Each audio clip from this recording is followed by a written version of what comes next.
Hello friends, welcome back to Cinema Secrets. இன்னைக்கு இந்த வீடியோவில் நான் பேச போகிறது ரொம்ப முக்கியமான விஷயம் நண்பர்களே. அதாவது இன்னைக்கு இருக்கிற காலகட்டத்தில் இந்த உருவகேலி அப்படின்றது ரொம்ப மோசமான ஒரு நிலைமைக்கு போயிட்டு இருக்குது. ஏன்னா இன்னைக்கு இந்த சோஷியல் மீடியா இன்ஸ்டாகிராம்லாம் வந்த உடனே அவன் எதையோ போட்டு உடம்பை ஏற்றிக்கிட்டு என்னென்னமோ பண்ணி கலர் ஆகிக்கிட்டு நாங்கள் தான்ப்பா உலகத்திலே வாழ்கிறோம், எங்களை விட்டா நீங்கள்லாம் வாழ்றதே வேஸ்ட் அப்படின்ற மாதிரி தான் போஸ்ட் போட்டுனுக்குறானுங்க. இதெல்லாம் பார்த்தீங்கன்னா ஒரு விதமான மனநோய் அப்படின்ற மாதிரி நான் சொல்லுவேன். ஏன்னா தன்னைத்தானே ரொம்ப அழகாக காமிச்சிக்கிறது அப்படின்றது ஒரு சாதாரணமான விஷயம். நான் எப்பவுமே நான் அழகா தான் இருப்பேன் பாருங்க, அதை நான் உலக மத்தியில மக்கள் மத்தியில நான் காமிச்சிக்கணும் அப்படின்ற மாதிரி ஒரு பர்பஸே இல்லாம வாழ்றது ரொம்ப மோசமான ஒரு விஷயம் அப்படின்னு நான் சொல்லுவேன். ஏன்னா இன்னைக்கு நீங்க ஒரு செலிபிரிட்டியா இருந்தா நீங்க உங்களை சோசியல் மீடியால எக்ஸ்போஸ் பண்ணிக்கிறதுல எந்த தப்புமே கிடையாது. ஏன்னா அது மூலயமா நம்ம துட்டு பார்ப்போம்.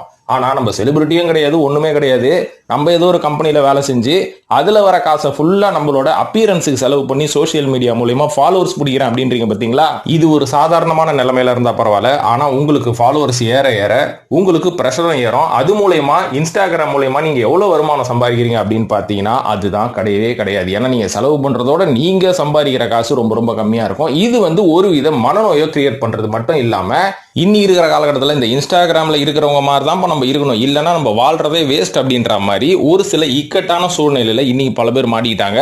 ஸோ அதை பத்தி இன்னைக்கு நம்ம விவாதிக்க போறோம். அது மட்டும் இல்லாம நம்மள மாதிரி பொதுமக்கள் தான் இந்த மாதிரி கஷ்டப்படுறோமான்னு கேட்டீங்கன்னா செலிபிரிட்டிஸே இந்த மாதிரி உருவகேலியில ஈடுபட்டிருக்கிறாங்கன்னும் போது அந்த மாதிரி உருவகேலியை அவங்க ரொம்ப தாங்கி அதை ரொம்ப மோசமா அனுபவிச்சு அதுக்கப்புறம் அந்த மாதிரி உருவகேலினால தன்னைத்தானே டிப்ரெஸ் பண்ணிக்காம அதுல இருந்து அது ஒரு மோட்டிவேஷனா எடுத்துக்கிட்டு அதுக்கப்புறம் அவங்களோட உடம்பாகட்டும் அவங்களோட லுக்ஸ் ஆகட்டும் எல்லாத்தையும் அவங்க ரெடி பண்ணி மறுபடியும் கம்பேக் கொடுத்த அந்த செலிபிரிட்டிஸ்லாம் யாரு, எந்த மாதிரியான கேவலமான உருவகேலி எல்லாம் அவங்க அனுபவிச்சிருக்காங்க, இந்த உருவகேலி அதாவது இந்த பாடி ஷேமிங்ன்றது நல்லதா கெட்டதா அப்படின்றத பத்தி நீ இந்த வீடியோல விவாதிப்போம். இப்போ அவங்க நேரம் கடத்தாம எந்தெந்த நடிகர்கள்லாம் உருவகேலி அனுபவிச்சு இன்னைக்கு பெரிய லெவல்ல டாப் லெவல்ல சாதிச்சுட்டு இருக்காங்க அப்படின்றத பத்தி தெளிவா பேசுவோம். இப்போ இந்த லிஸ்ட்டை நான் தளபதி விஜய் அவர்களை வச்சு ஆரம்பிச்சிடறேன். ஏன்னா தளபதி விஜய் அவர்கள் தான் என்னைக்குமே பார்த்தீங்கன்னா அந்த உருவகேலியை எந்த அளவுக்கு ஒரு ஆரம்ப கட்டத்தில் அனுபவிச்சாரோ அந்த மாதிரி அனுபவிக்கும் போது இவரெல்லாம் சினிமால தாக்கு பிடிக்கவே மாட்டாருப்பா, சீக்கிரமா ஓடி விடுவாரு அப்படின்ற மாதிரி அந்த காலகட்டத்தில் பல பேர் யோசிச்சிருக்கிறாங்க.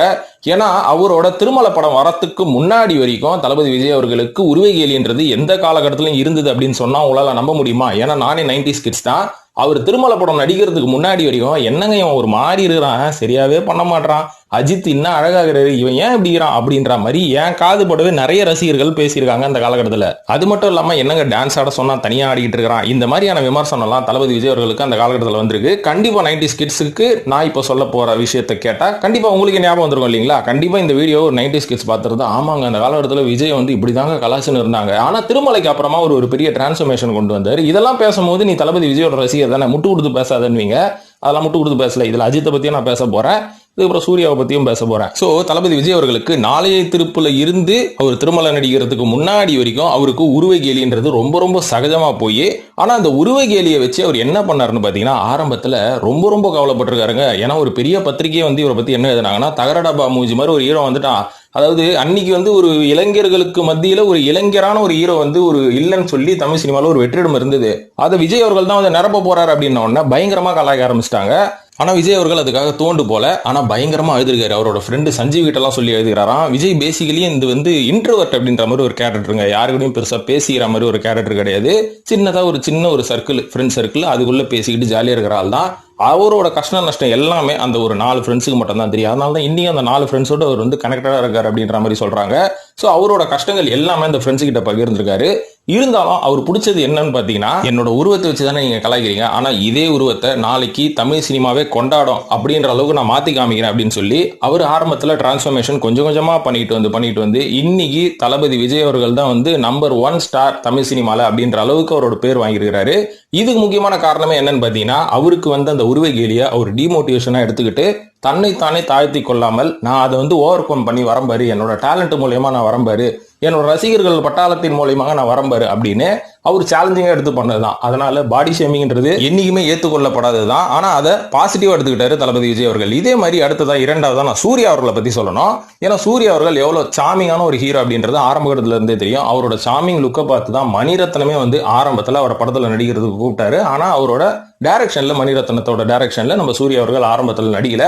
இருந்தாலும் என் ப்ரொடக்ஷன்ல நடி அப்படின்னு சொல்லி ஆசை படத்துல நடிக்க வச்சாரு. அதுலயும் அவர் நடிக்க மாட்டேன்ட்டாரு. அப்புறமா நேருக்கு நேரில் தான் அவர் உள்ள வந்தாரு. இருந்தாலும் சூர்யா அவர்கள் ஆரம்பத்தில் வரும்போது அவர் வந்து ஒரு 90s கிட்ஸா 80s கிட்ஸுங்க. அதாவது அந்த காலகட்டத்திலே ஒரு என்ன ஒரு 25 வயசு இருக்குமா, அந்த காலகட்டத்து மனிதர்கள் எல்லாருமே ஆண்கள் எல்லாருமே பார்த்தீங்கன்னா ஒரு ஆவரேஜா ஒரு 5 அடி ஒரு 5.7 இந்த ரேஞ்சில் தான் இருப்பாங்க. ஏன்னா சிவகுமார் அவர்கள் மற்றும் எம்ஜிஆர் அவர்களே நம்ம கம்பேர் பண்ணோம்னா அந்த காலகட்டத்துக்கு அவங்களாம் உயரம், ஆனால் இந்த காலகட்டத்தோட கம்பேர் பண்ணீங்கன்னா அவங்களெல்லாம் குள்ளம் நம்ம சொல்லுவோம். அதனால பரிணாம வளர்ச்சி அடைஞ்சு ஒரு ஜென்ரேஷன் மாறும் போது மக்களோட உடல்நிலை எல்லாமே மாறி அவன் வந்து கொஞ்சம் கொஞ்சமா ஹைட் ஆகிட்டே தான் இருப்பான். இது வந்து ஒரு குறைபாடாவோ இதை வந்து நம்ம உருவகேலி செய்யறதுக்கு ஒண்ணுமே கிடையாது. இது புரியாத ஒரு சில தற்கொலைகள் சூர்யா அவர்களோட உயரத்தை விமர்சனம் பண்றது, இவரெல்லாம் ஒரு ஹீரோவாங்க, இவர் ஒரு ஆக்ஷன் ஹீரோவாங்க, குள்ளமா இருக்காருங்க அப்படின்ற மாதிரி சொல்லுவாங்க. ஆனா சூர்யா அவர்களோட பிலிமோகிராஃபி நீங்க எடுத்து பாத்தீங்கன்னா அவரோட லிஸ்ட்ல ஒரு எவ்வளவு ஆக்ஷன் படம் நடிச்சிருக்காரு தெரியுமா? அது மட்டும் இல்லாம இந்த உயரத்தை வச்சு சிங்கம் 2 அப்படின்ற மாதிரி ஒரு படத்தை கொடுத்து தானும் ஒரு சூப்பரான போலீஸ் தான் அப்படின்ற மாதிரி அந்த படத்தை வந்து நடிச்சு முடிச்சாரு.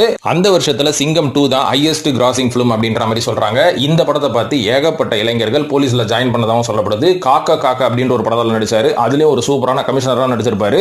சோ உயரம் என்னதான் இருந்தாலும் அந்த பாடி மெயின்டெனன்ஸ் அவர் பண்றாரு பாத்தீங்களா. எனக்கு உயரம் குள்ளம் தாங்க, அதாவது இன்னைக்கு இருக்கிற காலகட்டத்தில் என்ன கம்பேர் பண்ணீங்கன்னா நான் குள்ளம் தான். ஆனா எங்க அப்பா காலத்துல கம்பேர் பண்ணீங்கன்னா இதே மாதிரி உயரமா இருந்த சத்யராஜை எல்லாரும் பாடி ஷேமிங் பண்ணாங்க. என்னடா நீ 6 அடி இருக்கிற, பல்லெல்லாம் எத்து பல்லா இருக்குது, உன்னெல்லாம் எவன் ஹீரோவா போடுவான்னு அன்னைக்கு அவரை கலாச்சாங்க. எங்க அப்பா மாதிரி மீடியமான ஹைட்ல இருக்கிற யாரையுமே கலாயில. இன்னைக்கு காலம் மாறி போச்சு அப்படின்ற ஒரு புரிதல் சூர்யா அவர்களுக்கு இருந்தனால தான் நீங்க என்ன வேணாலும் கலாச்சிட்டு போங்கடா, இது எல்லாமே பரிணாம வளர்ச்சி, ஒரு ஜென்ரேஷன்லயும் மாறும். உங்களுக்கு தற்கூரிகள், உங்களுக்கு அறிவு கிடையாது, நீங்க கலாயிங்க. நான் பாட்டுக்கு நல்லா சம்பாரிச்சு நல்லா கோடி கோடியா சொத்து சேர்த்து வச்சு நான் ஜாலியா இருக்கேன். என்ன கலாய்க்கிறவன் கலாச்சிக்கினே இரு. உயரமாகறவன் மட்டும் என்ன பண்றேன், வீட்டுக்கு ஒற்றை அடிக்கிறதுக்கும் பல்பு மாட்டுறதுக்கும் தானே யூஸ் ஆகிற, பிரோஜனமா ஏதாவது பண்றியா அப்படின்ற மாதிரி அவரே மனசுல நினைச்சிருப்பார் போல இருக்கு. அதனால குள்ளமோ உயரமோ நம்ம பாடி எப்படி மெயின்டைன் பண்றோம், நம்ம லுக்கை எப்படி மெயின்டைன் பண்றோம், அதை வச்சு நம்ம என்ன சாதிக்கிறோன்றது தான் மேட்ரு.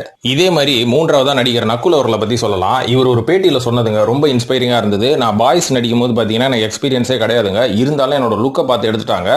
இதுக்கப்புறம் நான் அடுத்தடுத்த படம் போகும்போது என்னை எல்லாருமே இந்த மாதிரியான ஒரு செகண்ட் கேட்டகரி கேரக்டர்ல தான் கூப்பிட்டாங்க. இருந்தாலும் எனக்குள்ள ஒரு ஆசை, நம்ம ஏன் ஒரு ஹீரோவா பண்ணக்கூடாதுன்னு. அதை போய் நான் முதல்ல என் நண்பர்கள் கிட்ட சொன்னோன்னே என்ன முதல் கிண்டல் பண்ணவங்களே என் நண்பர்கள் தான். ஏண்டா இந்த மாதிரி பாடியை வச்சுன்னு நீ ஹீரோவாய் அப்படின்னு எல்லாரும் சிரிச்சாங்க. அன்னைக்கு தான் நான் முடிவு பண்ணேன் கண்டிப்பா நான் ஹீரோ ஆகணும்னு. இதுக்காக அவர் வந்து பயங்கரமான கிராஷ் டயட் இருந்திருக்காரு. ஆனால் அந்த டயட் யாருமே இருக்கக்கூடாதுங்க. அவர் வந்து ஒரு வெறியில பண்ணிட்டாரு. இது மட்டும் இல்லாம நடுராத்திரி 1 மணிக்கு கூட அவர் ஜாகிங் பண்ணுவாராம். அந்த அளவுக்கு கஷ்டப்பட்டு ஒரே மாசத்துல 10 கிலோ குறைச்சிருக்காரு நடிகர் நக்குல் அவர்கள். அதுக்கப்புறம் தான் ஒரு ப்ரொடியூசர் என்ன பண்ணிருக்காரு, நீங்க ஹீரோவா நடிக்கிறீங்களா அப்படின்னு கேட்ட உடனே தான் இவருக்கு ரொம்ப சந்தோஷமா இருந்ததா. ஆனா அதுக்கு அடுத்ததான் அந்த ப்ரொடியூசர் ஒரு கேள்வி கேட்டிருக்காரு, என்னன்னா இன்னும் ஒரு 10 கிலோ குறைக்க முடியுமான்னு கேட்டிருக்காரு. இருந்தாலும் மறுபடியும் ஒரே மாசத்துல 10 கிலோ குறைச்சு அதுக்கப்புறமா தான் காதலில் விழுந்தேன் அப்படின்னு ஒரு படத்தில் நடிச்சிருக்காரு. இவர்கிட்ட ஒரு இன்ட்ரெஸ்டிங்கான மேட்டர் என்ன தெரியுங்களா, ஒரு படம் நடிச்சோம், ஒல்லியா இருந்தோம், அதுக்கப்புறம் அந்த படமே ஹிட் ஆயிடுச்சு அப்படின்னு இல்லாம இன்னி வரைக்கும் அவரோட ஃபிட்னஸை ஒரு பக்காவா மெயின்டைன் பண்ணிட்டு இருக்காரு. இன்னைக்கு இருக்கிற ரீசன்ட் போட்டோஸ்லாம் பாத்தீங்கன்னா இன்னமும் சூப்பரா 6 பேக்ஸோட இருக்கிறாருங்க. எவ்வளவு பெரிய விஷயம். அதாவது நம்ம உடம்ப குறைக்கிறது, டிரான்ஸ்ஃபர்மேஷன் பண்றது. அதுக்கப்புறம் இந்த யூடியூப்ல ஒரு சில ட்ரைனர்ஸ் எல்லாம் சொல்றாங்களே 60 நாள்ல உங்க உடம்ப வந்து நாங்க டிரான்ஸ்ஃபார்ம் பண்ணி காமிக்கிறோம், அந்த மாதிரி ஒரு மேட்டர்லாம் ரொம்ப பெரிய விஷயமே கிடையாதுங்க. இத்தனை வருஷம் நீங்க அந்த பாடியை மெயின்டைன் பண்றது தான் ரொம்ப ரொம்ப கஷ்டம். அதனால இந்த 60 நாள் டிரான்ஸ்ஃபர்மேஷன் நம்பி இறங்கி உடம்போட ஹெல்த்துக்கு எடுத்துக்காதீங்க. ஆனா இதை வந்து கண்டினியூஸா நீங்க எப்படி மெயின்டைன் பண்ணணும் அப்படின்ற ஒரு லைஃப் ஸ்டைலுக்கு கொண்டு வரது தான் ரொம்ப ரொம்ப நல்லது. இதே மாதிரி நம்ம 4வது சிலம்பரசனை பத்தி சொல்லலாம். ஆரம்பத்துல அவர் எவ்வளவு நல்லா இருந்தாரு. இவர் நல்லா இருக்கும் போது எத்தனை ஹீரோக்களை இவர் கழுவி ஊத்தி அசிங்கப்படுத்தினாரு. அதுக்கு வந்து ஒரு ரிவெஞ்சுன்னு ஒன்று வரும்ல, அதாவது கர்மான்னு ஒன்று இருக்கு, பார்த்துக்கிட்டே இருக்கும். நீ எத்தனை பேரை கலாய்க்கிற, உருவகேலி பண்ற, உன்னை உருவகேலி பண்ற அளவுக்கு ஒரு பொண்ணை நான் அனுப்பி உன்னை ஆப்பு வைக்கிறேன் பாரு அப்படின்னு அனுப்பப்பட்ட நடிகை தான் நடிகை அன்சிகா அவர்கள். இவர் எத்தனையோ பொண்ணுகளை காதலிச்சு நான் உன்னை கல்யாணம் பண்ணிக்க மாட்டேன்னு சொல்லி, ஆனா அன்சிகா அவர்களை இவர் காதலிச்சு அன்சிகா இவரை வேணான்னு சொல்லிருச்சு. இந்த டிப்ரெஷன்ல இருந்தவர் சரக்கு அடிச்சுக்கிட்டு அதுக்கப்புறம் 4 வேளை பிரியாணி சாப்பிட்டு உடம்பு நல்லா ஊதி விட்டாரு.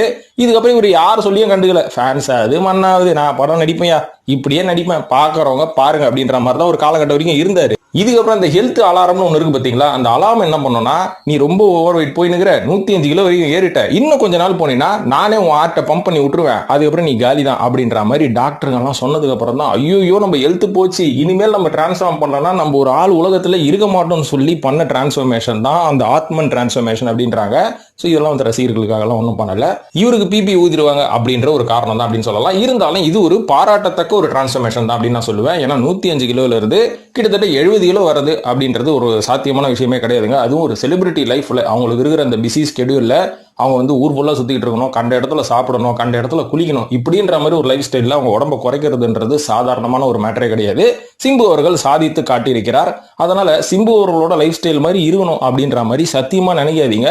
அவர் வந்து ஒரு பிளே பாயா இருந்திருக்கலாம். என்னதான் இருந்தாலும் ஒரு வசதியான குடும்பத்தில் இருக்கும் ஒரு மகன். அதனால அவரோட லைஃப் ஸ்டைலை ஃபாலோ பண்ணாம அவரோட ஒர்க் அவுட் பேட்டர்னையும் டயட்டையும் ஃபாலோ பண்ணா எல்லாருக்குமே நல்லது. நான்காவது தனுஷ் அவர்களை பத்தி சொல்லணும். ஆரம்பத்துல இருந்து இன்னி வரைக்கும் இவர் உருவ கேலி பண்ணாத ஆட்களே கிடையாது. ஆனா கொஞ்சமாச்சும் அவர் காதுல வாங்குறாரு பாத்தீங்களா, இதுதாங்க இந்த ஆளுகிட்ட எனக்கு பிடிச்சதே. அதாவது இன்னி வரைக்கும் அன்னைக்கு பார்த்த தனுஷ்ல இருந்து இன்னி வரைக்கும் ஒரே மாதிரி தான் இருக்கிறாரு. என்ன மூஞ்சில கொஞ்சம் மீசை அதிகமா வந்தது அவ்வளவுதான். பாக்குறதுக்கான ஒரே மாதிரி கலரு, ஒரே மாதிரி உடம்பு, என்ன வேணாலும் கலாச்சிக்க மாட்டா போங்கடா. நான் பாட்டுக்கு சாதிச்சுக்கிட்டே இருப்பேன், ஹாலிவுட் வரைக்கும் போவேன், நான் காதை மூடிட்டு தான் இருப்பேன், நீ என்ன வேணாலும் சொல்லு அப்படின்ற மாதிரி ஒரு ஆட்டிடியூட் தனுஷ் கிட்ட இருக்கு பாத்தீங்களா. இதுதான் இவர்கிட்ட எனக்கு ரொம்ப ரொம்ப பிடிச்ச விஷயம். நீ என்ன வேணாலும் பேசிக்கோ, என்ன பேசுறதுனால எனக்கு எதாவது ஆக போதா, நான் மண்டையில ஏத்திட்டா தானே எதாவது ஆகும், நீ சொல்றதெல்லாம் நான் காதல கூட வாங்க மாட்டேன், நான் பாட்டுக்கு அச்சீவ் பண்ணிக்கினே இருப்பேன், எனக்கு என்ன பிடிச்சிருக்கோ நான் செஞ்சுக்கினே இருப்பேன். சிம்பு மாதிரி நான் சொல்றதெல்லாம் மண்டையில போட்டுக்கிட்டு குழப்பமா ஆகி அப்படியே டிப்ரெஷன்லாம் உட்கார மாட்டேன். எனக்கும் டிப்ரெஷன் இருக்குதுதான், ஆனால் அதை ஓவர் கம் பண்றதுக்கு என்னென்ன பண்ணுவோம் நான் பண்ணுவேன்னு தனுஷ் அவர்கள் தெளிவா இருக்கிறனால தான் இனி போட்டு அடி அடின்னு அடிச்சுங்கிறாரு. அவரோட 50வது படமும் பெரிய ஹிட்டு, அதுக்கு அவரே வந்து டைரக்டரும் கூட. அதனால தனுஷுக்கு எந்த மாதிரி ஹியூமிலியேஷன் இருக்கோ அதே மாதிரி இன்னைக்கு பல இளைஞர்களுக்கு அந்த மாதிரி ஒரு உருவகேலி இருக்கதான் செய்யும். ஆனா தனுஷ் மாதிரி போயிடுங்க, கண்டுக்காதீங்க.